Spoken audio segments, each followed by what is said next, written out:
C'était pas un Jobard, c'était Job. Alors Job 17,4.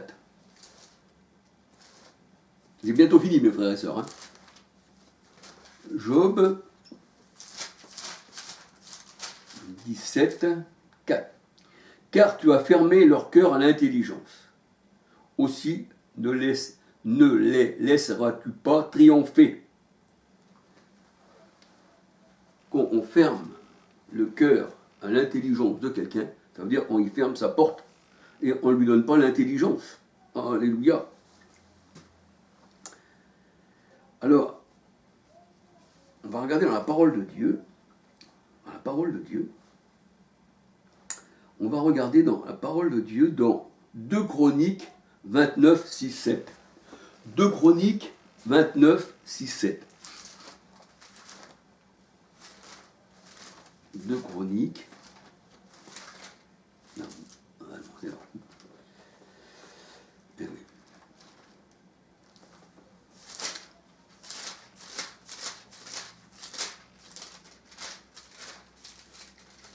De Chroniques 29, 6, 7.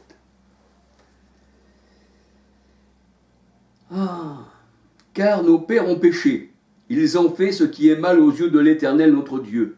Ils l'ont abandonné, ils ont détourné leur regard du tabernacle de l'Éternel. Le tabernacle, c'est la maison de Dieu, alléluia. Ils lui ont tourné le dos, ils ont même fermé les portes du portique. Ils ont même fermé les portes du portique et éteint les lampes. Et ils n'ont offert à Dieu d'Israël ni parfum ni holocauste dans le sanctuaire. Alléluia. Donc le Seigneur, eh bien, là, il se met contre Israël, bien sûr. Parce que quand la lumière est éteinte, Christ est la lumière, ça veut dire on ne veut pas de Christ. On ne veut pas de Dieu qui est ma lumière, qui est mon enseignement. Proverbe 6, 23. On ne veut pas. Là, les portes étaient fermées et la lumière éteinte. Tout le contraire de la Nouvelle Jérusalem, qui a les portes ouvertes et qui a Christ qui est au milieu d'elle, parce que c'est l'épouse, et Christ est la lumière et qui éclaire son peuple. C'est pour ça qu'il est dit que Christ est au milieu de ces chandeliers, dans Apocalypse 1, verset 12-13, qui est l'Église. Et ensuite, Apocalypse 2, on voit qu'il parle aux églises.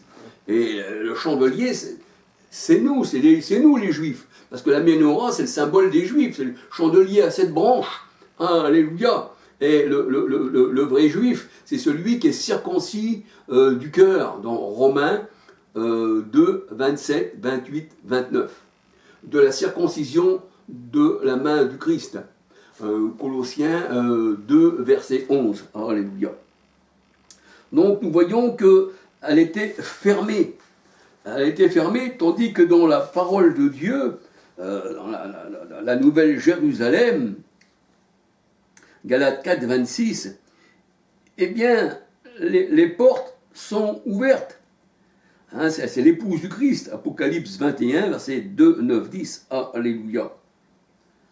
Les portes sont ouvertes. Apocalypse 21, verset 12, 13, 14, 22, 23, 24, 25, 26, 27. Là, Christ est là. Hein, la parole de Dieu nous dit que l'Éternel est avec eux, hein, avec le peuple, là, dans Apocalypse 21, c'est lui, hein, l'agneau qui l'éclaire, alléluia. Donc l'agneau et la lumière, dans Jean 1, verset 4, 5 à 9, hein, on voit, hein, la lumière qui éclaire tout homme en venant dans le monde. Et là, on voit que l'ancienne Jérusalem, eh bien, elle a les portes fermées, et la lumière éteinte. Et c'est pour ça que le Seigneur disait, pour ceux qui, les vierges folles, eh bien, que leur lampe, eh bien, allait s'éteindre, parce que pourquoi? Il n'y avait pas la lumière. Voyez-vous, il n'y avait pas cette lumière, ils étaient restés dans les ténèbres, en fait. C'était quelqu'un qui s'était endormi. Quand tu t'endors, eh bien, attends-toi que le maître il vient en pleine nuit, hein, et puis tu n'as pas la lumière hein, pour le recevoir. Oui. Vous êtes la lumière du monde, disait le Seigneur, hein, dans Matthieu 5, 14. Et une ville cachée, une ville sur une montagne ne peut être cachée. La ville sur la montagne, eh bien, c'est Hébreux 12, 18 à 24, le cœur des anges, là où Christ est médiateur, alléluia.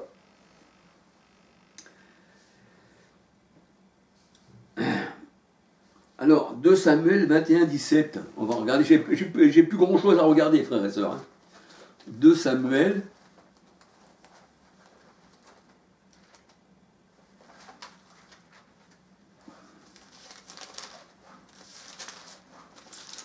Samuel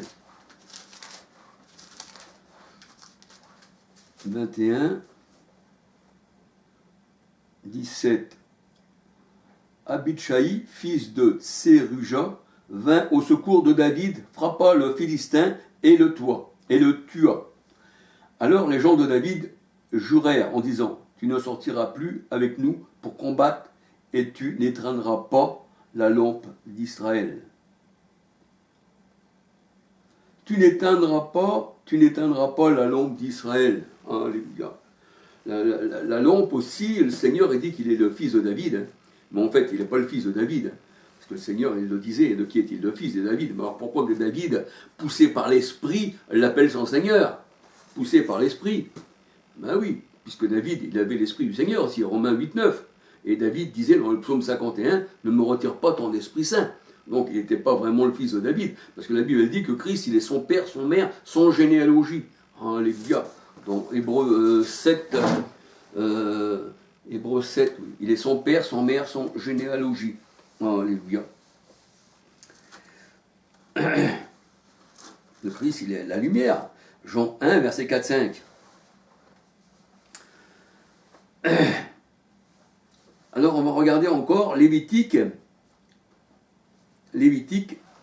6, verset 5-6. Voilà, ça va être terminé. Hein.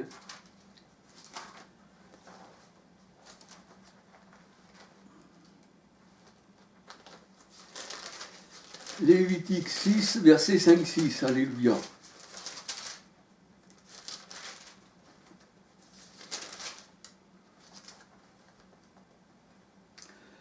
Lévitique 6, verset 5-6. Le feu brûla sur l'autel, il ne s'éteindra point. Chaque matin, le sacrificateur y allumera du bois, arrangera l'holocauste et brûlera la graisse et sacrifice d'action de grâce. Le feu brûlera continuellement sur l'autel, il ne s'éteindra point. Alléluia. Voilà. Donc, le feu ne doit pas s'éteindre. Alléluia. C'est ce que la parole de Dieu nous dit.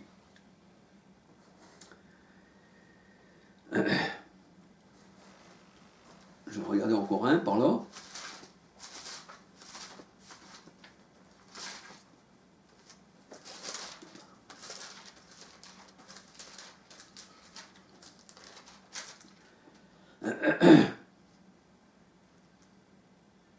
Voilà, alors c'est au sujet des vierges folles, Matthieu 25, 8.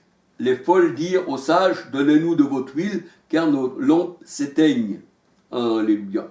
Et là, si on lit tout, Matthieu 25, 5, eh bien, à 13, eh bien, on voit que faute d'huile, faute du Seigneur, hein, faute d'huile, hein, qui est l'Esprit Saint, eh bien, les lampes s'éteignent.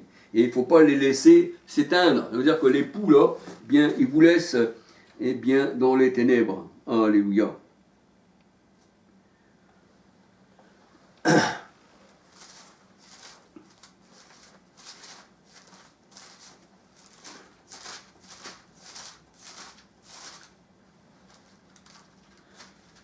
Voyons voir encore, là.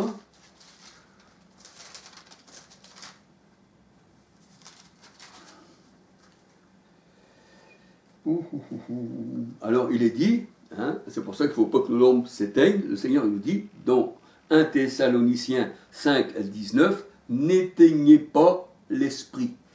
N'éteignez pas l'esprit. Tu es une lampe, hein, tu es la lumière du monde, dit le Seigneur, Éphésiens 5, 14. Il dit, si tu ne marches pas selon moi, je retirerai ton chandelier de sa place. Alléluia. Donc, voilà, c'est ce que je voulais vous dire. Alors, je voulais dire, j'ai fait ceci, hein, ce qui m'est venu hein, de la part du Seigneur. Je pense que le Seigneur m'a éclairé sur ces choses-là, et puis qui vous éclaire aussi. Alléluia. Maintenant, si vous avez des choses à m'apporter en plus, ou de même me contredire de tout ça, eh bien, j'accepte. Parce que le Seigneur dit dans sa parole que le méchant ne veut pas qu'on le reprenne à la porte. Voyez-vous? Et c'est pour ça que le méchant, il a son péché couché aussi à la porte. Comme Caïn, voyez-vous, qui était du diable. 1 Jean 3, 12.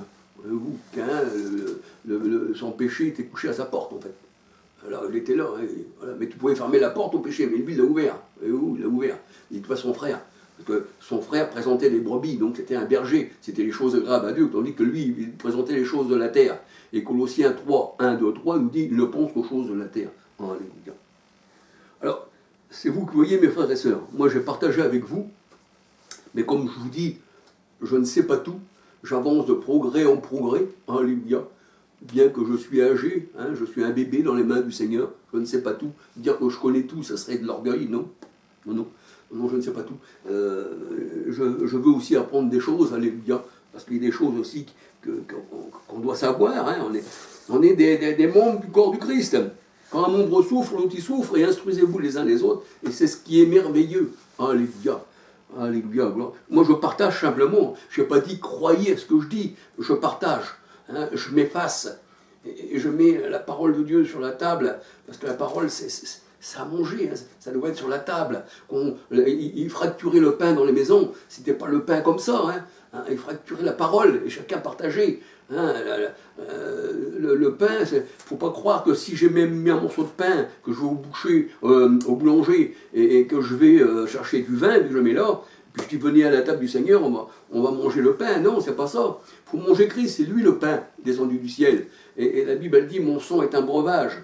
Alléluia. Donc le sang c'est la vie. Hein. La parole de Dieu nous dit dans Lévitique 11, il me semble que le sang, eh bien, ça représente la vie. Alléluia. Et Christ a donné son sang, donc il a donné sa vie. Alléluia. Voilà. Alors, que le Seigneur vous bénisse. Et puis, j'aurais voulu vous dire aussi, je vais peut-être encore faire une petite vidéo pour donner plus de compléments sur le baptême pour les morts. Le baptême que j'avais, les vidéos que j'avais fait. Mais je vais aller... Le Seigneur m'a montré des choses encore plus... Alléluia. Donc j'aurais voulu partager, hein, je ne sais pas quand, mais le baptême pour les morts, j'aurais bien voulu le partager encore avec vous. Alléluia. Le supplément, parce qu'il y a des choses encore que j'ai parlé il y a plusieurs fois, puis que le Seigneur m'a fait voir encore des choses qui donnent encore plus de sel hein, dans la parole. Alléluia. Voilà, et bien que le Seigneur vous bénisse, et puis que le Seigneur vous garde. Alléluia. Abondamment. Alléluia. Dis bonjour à tout le monde. Alléluia.